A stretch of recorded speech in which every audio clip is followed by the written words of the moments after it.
কৃষক বন্ধু, আমাদের ধান যখন ৫৫ থেকে ৬০ দিনে পৌঁছে যায়, তখন সবথেকে গুরুত্বপূর্ণ যে মেডিসিনগুলো আমাদের ব্যবহার করা প্রয়োজন, বা গাছের সবথেকে প্রয়োজনীয় সার বা মেডিসিনগুলো যে প্রয়োজন, সেগুলো আমাদের অবশ্যই দিতে হবে। কারণ আগামী কয়েকদিনের মধ্যেই আমাদের ধান গর্ভ অবস্থায় পৌঁছতে চলেছে। কারণ আমাদের ধান কাস্থর অবস্থায় রয়েছে এবং থোর আসতে চলেছে। আর কিছুদিনের মধ্যে ধানে শীষ বেরোতে শুরু করবে। আর এই সময় অবশ্যই একজন মায়ের মতোই যত্ন করব আমাদের ধানকে। আর এই সময় ধানে যদি পর্যাপ্ত পরিমাণে সার, মেডিসিন এবং অনুখাদ্য আমরা ব্যবহার করি, তাহলে আগামী দিনে আমাদের ধানে অবশ্যই পর্যাপ্ত পরিমাণে ফলন আমরা নিতে পারবো এবং চকচকে ওজনদার দানা তৈরি করতে পারবো। তাই আজকের এই ভিডিওতে আমি এমন কিছু মেডিসিন আপনাকে বলতে চলেছি। এই মেডিসিনগুলো যদি আপনি সঠিক সময়ে ব্যবহার করেন, তাহলে প্রচুর পরিমাণে আপনাদের ধানের ফলন আপনি বৃদ্ধি করতে পারবেন। আর অবশ্যই ধানে কোনো রকম সমস্যা আগামী দিনে আসবে না। সমস্ত রকম সমস্যার একটাই সমাধান, এই স্প্রে। এই স্প্রে যদি আপনি করেন, আপনার ধান একদম নিরোগ হয়ে বৃদ্ধি হতে থাকবে। তাই আজকের ভিডিওটি অবশ্যই ধৈর্য সহকারে সম্পূর্ণ দেখার চেষ্টা করবেন। তো চলুন পরবর্তী আলোচনায় যাওয়া যাক। বিস্তারিত আলোচনা শুরু করার আগে আপনার কাছে একটি অনুরোধ, আপনি যদি আমার চ্যানেলটি এখনও সাবস্ক্রাইব না করে থাকেন, তাহলে অনুরোধ করছি চ্যানেলটি সাবস্ক্রাইব করে আমার পাশে থাকবেন এই ধরনের কৃষি বিষয়ক ভিডিও প্রতিনিয়ত দেখার জন্য। আর অবশ্যই ভিডিওটি ভালো লাগলে একটি লাইক করতে ভুলবেন না। কিছু জানার থাকলে কমেন্টে লিখে জানাবেন, আমি অবশ্যই আপনার কমেন্টের উত্তর দেওয়ার চেষ্টা করব। এবং ভিডিওটি প্রচুর পরিমাণে শেয়ার করবেন, যাতে প্রত্যেকটি কৃষক বন্ধুই এই ভিডিওটি দেখে তাদের ধানের পরিচর্যা করে তাদের ধানের ফলন অনেকটা বৃদ্ধি করতে পারে এবং নিজে উপকৃত হতে পারে। তো চলুন পরবর্তী আলোচনায় যাওয়া যাক। এই সময় আপনি কোন কোন মেডিসিন ব্যবহার করবেন, সেটা আপনার অবশ্যই উদ্দেশ্য করতে হবে আগামী দিনে আপনার ধানে কোন কোন সমস্যাগুলো হতে চলেছে বা আসতে চলেছে। সেই সমস্যাগুলো যাতে আপনার ধানে না আসে, সেই ব্যবস্থা করেই আপনাকে এই সময় মেডিসিন ব্যবহার করতে হবে। তো আমাদের ধানের বয়স যখন ৫৫ থেকে ৬০ দিন হয়ে যায়, তখন অবশ্যই আমাদের ধান গাছের মধ্যে যে মেডিসিনগুলো ব্যবহার করা বিশেষ প্রয়োজনীয়, এছাড়াও যে সারগুলোর বিশেষভাবে এই সময় প্রয়োজন হয়, সেই সারগুলো আমাদের ব্যবহার করতে হবে। তাহলেই আমরা ভবিষ্যতে প্রচুর পরিমাণে ফলন বৃদ্ধি করতে পারবো। এই সময় আমরা এমন সার ব্যবহার করব, যেহেতু আর কিছুদিনের মধ্যে আমাদের ধানের মধ্যে থোড় আসতে চলেছে, অর্থাৎ বলা যায় ধান গর্ভবতী হতে চলেছে।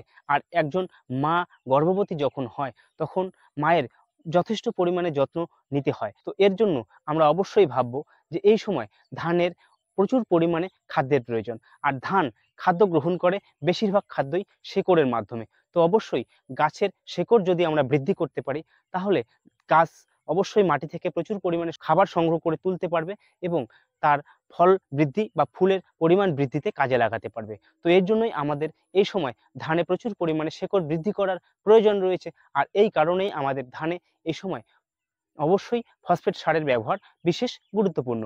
তো এর সাথে আমাদের ধানের রোগ প্রতিরোধ ক্ষমতা বৃদ্ধি করার প্রয়োজন আছে এবং গাছে যাতে ফুল ও ফলের পরিমাণ বৃদ্ধি পায়, এটিও আমাদের ভাবতে হবে। তো এর জন্য আমরা যে সারটি ব্যবহার করব, সেটি হচ্ছে পটাশ সার।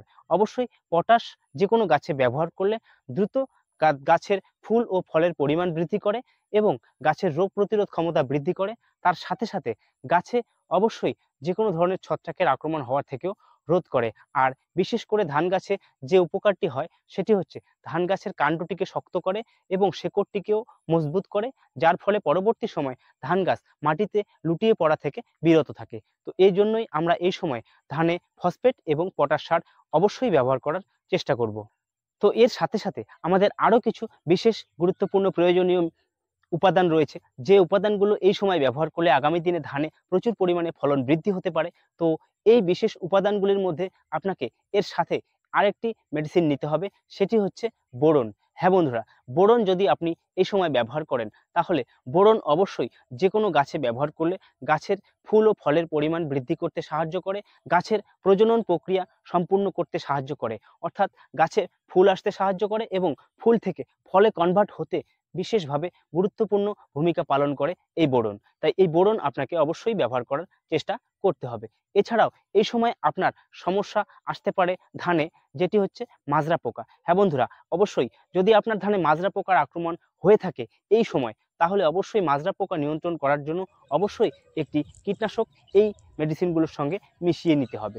তো যেহেতু আগামী দিনে ধানে ফোর আসতে চলেছে, ধানের পাতা সবুজ সতেজ হবে, অবশ্যই ধান জমিটি ঘন হয়ে যাবে এবং ধান জমির মধ্যে হাওয়া বাতাস বেশি একটা প্রবেশ করতে পারবে না। তার জন্য এই সময় অবশ্যই আমাদের ধানের গোড়ায় বা পাতার মধ্যে ছত্রাকের আক্রমণ লক্ষ্য করা যায়। এই সময় যাতে ছত্রাকের আক্রমণ আগামী দিনে না হয় তার জন্য আমরা অবশ্যই এই সময় ছত্রাকনাশক ব্যবহার করার চেষ্টা করব। যেহেতু আমরা ছত্রাকনাশক নেব, তার সাথে অবশ্যই ব্যাকটেরিয়া নাশকটাও নেওয়ার চেষ্টা করব। কারণ কিছুদিনের মধ্যে লক্ষ্য করবেন ধান শীষটি বের হওয়ার পর কিছুদিনের মধ্যে ধানের যে ডগার দিকটা আছে পাতার, সেটার ডগাগুলো হলদে হতে শুরু করে এবং শুকিয়ে যেতে শুরু করে ধানের শীষটি পরিপূর্ণ হওয়ার আগেই। তো এই সমস্যাটি হচ্ছে বিএলবি অর্থাৎ ব্যাকটেরিয়াল লিফ ব্লাইট। যাতে এই ব্যাকটেরিয়াল লিফ ব্লাইট এই সমস্যাটি আপনার ধানে না আসে তার জন্য অবশ্যই আপনাকে ব্যাকটেরিয়া নাশক ব্যবহার করতে হবে। তো অবশ্যই এই মেডিসিনগুলোর সঙ্গে আপনি ছত্রাকনাশক সাথে ব্যাকটেরিয়া নাশকও নেওয়ার চেষ্টা করবেন। অর্থাৎ 55 থেকে 60 দিন বয়সের পরবর্তী সময় আপনার ধানে যে সমস্যাগুলো হতে পারে সমস্ত সমস্যার সমাধান মাত্র এই একটি স্প্রের মাধ্যমেই আপনি করতে পারবেন। তাই এই একটি স্প্রে এতটাই গুরুত্বপূর্ণ যে আপনার ধানের ফলন আগামী দিনে দ্বিগুণ পর্যন্ত করে দিতে পারে। তাই অবশ্যই এই স্প্রেটি ব্যবহার করার চেষ্টা করবেন। এবারে এই মেডিসিনগুলো আপনি নিলে কোন মেডিসিন কি পরিমাণ ব্যবহার করবেন এবং কোন কোন মেডিসিন এই বিষয়গুলির জন্য বিশেষ গুরুত্বপূর্ণ সেটি বলতে চলেছি। তো তার আগে আপনার কাছে একটি অনুরোধ, আপনি যদি ভিডিওটি দেখার পরে একটুও ভালো লেগে থাকে একটি লাইক করতে ভুলবেন না, আর বন্ধুদের কাছে প্রচুর পরিমাণে শেয়ার করবেন যাতে প্রত্যেকটি কৃষক বন্ধুরাই এই ভিডিওটি দেখে উপকৃত হতে পারেন। তো এবারে এই মেডিসিনগুলো কোন মেডিসিনটি আপনি কি পরিমাণ ব্যবহার করবেন সেই বিষয়ে বলতে চলেছি। তো অবশ্যই ভিডিওটি দেখতে থাকুন। তো প্রথমেই যে মেডিসিনটি আপনাকে নিতে বলবো সেটি হচ্ছে এনপিকে। এই এনপিকে সারের মধ্যে এমন একটা এনপিকে ব্যবহার করতে হবে যেটির মধ্যে ফসফেট এবং পটাশ রয়েছে। এমন একটি এনপিকে হচ্ছে 05234। হ্যাঁ বন্ধুরা, এনপিকে 05234 এই সারটি আপনাকে ব্যবহার করতে হবে। এর মধ্যে 0% নাইট্রোজেন অর্থাৎ ইউরিয়ার পরিমাণ এখানে নেই, শুধুমাত্র ফসফেট এবং পটাশের পরিমাণ রয়েছে। ফসফেট রয়েছে 52% এবং 34% রয়েছে পটাশ। তাই এই মেডিসিনটি আপনাকে নিতে হবে। এই 05234 এই এনপিকে সারটি আপনি ব্যবহার করলে প্রতি 15 লিটার জলের মধ্যে বা 16 লিটার জলের মধ্যে আপনি 70 থেকে 75 গ্রাম ব্যবহার করবেন। এর সাথে আপনাকে যেটি নিতে হবে সেটি হচ্ছে একটি ছত্রাকনাশক অবশ্যই আপনাকে নিতে হবে, কারণ আগামী দিনে ধানে ছত্রাকের আক্রমণ বাড়েই হতে চলেছে। তাই অবশ্যই ছত্রাকনাশক আপনাকে নিতেই হবে। ছত্রাকনাশক আপনাকে অবশ্যই 3টি গুরুত্বপূর্ণ ছত্রাকনাশকের কথা বলবো। এই 3টি ছত্রাকনাশকের মধ্যে যে কোনো একটি আপনি ব্যবহার করতে পারেন। তো এই 3টি ছত্রাকনাশকের মধ্যে প্রথমেই যে ছত্রাকনাশকটির কথা বলবো সেটি হচ্ছে কাস্টোরিয়া। হ্যাঁ কৃষক বন্ধু, অবশ্যই এই কাস্টোরিয়া ছত্রাকনাশকটি আপনি ব্যবহার করতে পারেন। এই কাস্টোরিয়া যদি আপনি ব্যবহার করেন তাহলে প্রতি লিটার জলে 1 গ্রাম হারে আপনাকে ব্যবহার করতে হবে। তো এই ছত্রাকনাশকটি যদি আপনি না পান তাহলে এর সাথে আপনাকে অবশ্যই বলবো আপনি ন্যাটিভো এই ছত্রাকনাশকটি ব্যবহার করতে পারেন। এই ছত্রাকনাশকটিও বিশেষভাবে কার্যকরী ধানের এই সমস্যাগুলো থেকে রক্ষা করার জন্য। তো এই ছত্রাকনাশকটি যদি আপনি ব্যবহার করেন এটিও আপনি প্রতি লিটার জলে আপনি 1 গ্রাম হারে ব্যবহার করবেন। এটি সাধারণত দানাদার আকারে হয়ে থাকে, তাই এটি 1 গ্রাম হারে আপনাকে ব্যবহার করতে হবে। এবারে এর পরবর্তীতে যে ছত্রাকনাশকটির কথা বলবো অর্থাৎ এই ছত্রাকনাশকগুলো যদি আপনি না পান তাহলে এর পরিবর্তে আপনি যে ছত্রাকনাশকটি নেওয়ার চেষ্টা করবেন সেটি হচ্ছে অ্যামিস্টার টপ। হ্যাঁ বন্ধু, অ্যামিস্টার টপ এই ছত্রাকনাশকটি আপনি ব্যবহার করতে পারেন। এটিও একই পরিমাণে ব্যবহার করতে হবে আপনাকে প্রতি লিটার জলে 1 ml হারে। তো এই ছত্রাকনাশক 3টির মধ্যে যে কোনো একটি ছত্রাকনাশক আপনি নেবেন। এর আগে আপনাকে আরেকটি মেডিসিন এখানে অ্যাড করতে হবে, সেটি হচ্ছে কীটনাশক। যে কীটনাশকটি আপনাকে নিতে হবে সেটি হচ্ছে ক্লোরোপাইরিফস এবং সাইপারমেথ্রিন। এই দুটি কম্বিনেশনের যে কোনো কীটনাশক আপনি নিতে পারেন। 50% এবং 5% এই পার্সেন্টেজ থাকার জন্য এই প্রোডাক্টগুলো 550 এই নামে হয়ে থাকে, যেমন হামলা 550 এবং স্ট্রাইক 550। এছাড়াও কিছু কিছু প্রোডাক্ট রয়েছে 505 নামে, অর্থাৎ তার উল্টো 550কে এদিক ওদিক করে 505। এই ধরনের কীটনাশক আপনি যদি নেন তাহলে এই সময় দ্রুত মাজরা পোকার আক্রমণ থেকে আপনার ধান সুরক্ষিত থাকবে। তো যাই হোক, এর সাথে আপনাকে একটি ব্যাকটেরিয়া নাশক নিতে হবে। ব্যাকটেরিয়া নাশক হিসেবে যেটি আপনাকে নিতে হবে সেটি হচ্ছে স্ট্রেপ্টোমাইসিন। হ্যাঁ বন্ধু, স্ট্রেপ্টোমাইসিন অবশ্যই আপনাকে নিতে হবে, কারণ আগামী দিনে ধানে ব্যাকটেরিয়াল লিফ ব্লাইট অবশ্যই দেখা দিতে চলেছে। তাই ধানের সৃষ্টি বের হওয়ার পর একটা জিনিস লক্ষ্য করবেন যে আপনার ধানের ফ্লাক পাতা অর্থাৎ ঝান্ডা পাতা যেটা বলে, আপনারা অবশ্যই একদম ঢ্যাসটি বা শীষটি যেখানে বেরোবে ঠিক সেই পাতার সেই ডগাটা দেখবেন শুকিয়ে যাচ্ছে বা শুকিয়ে গিয়ে কিছুটা অংশ একদম বাদামি রং হয়ে যাচ্ছে। এই সমস্যাটি হচ্ছে ব্যাকটেরিয়াল লিফ ব্লাইট। এই সমস্যাটি যাতে ধানের মধ্যে না হয় তার জন্যই এই সময় অবশ্যই আপনাকে একটি ব্যাকটেরিয়া নাশক ব্যবহার করতে হবে। তো ব্যাকটেরিয়া নাশক হিসেবে আপনি যেটি নেবেন সেটি হচ্ছে স্ট্রেপ্টোমাইসিন নিতে পারেন বা স্ট্রেপ্টো প্লাস নামে আপনি বাজারে পেয়ে যাবেন।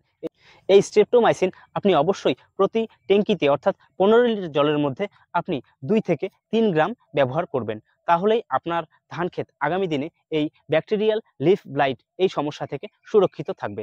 তো এই ওষুধগুলো আপনি অবশ্যই ব্যবহার করবেন। এছাড়াও আপনাকে আরেকটি মেডিসিন নিতে হবে, সেটি হচ্ছে বোরন। হ্যাঁ বন্ধুরা, বোরন অবশ্যই একটি এমনই গুরুত্বপূর্ণ মেডিসিন যেটি এই সময় ব্যবহার করলে আমাদের ধানে আগামী দিনে প্রচুর পরিমাণে ফুলের পরিমাণ বৃদ্ধি করবে এবং তার সাথে সাথে ফুল থেকে ফলে কনভার্ট হতে বিশেষভাবে সাহায্য করবে।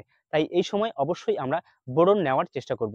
বোরন আমাদের গাছে প্রচুর পরিমাণে ফুল বৃদ্ধি করতে সাহায্য করে এবং ফুল থেকে ফলে কনভার্ট হতে সাহায্য করে। তাই এই সময় আপনাকে বোরন ব্যবহার করতে হবে।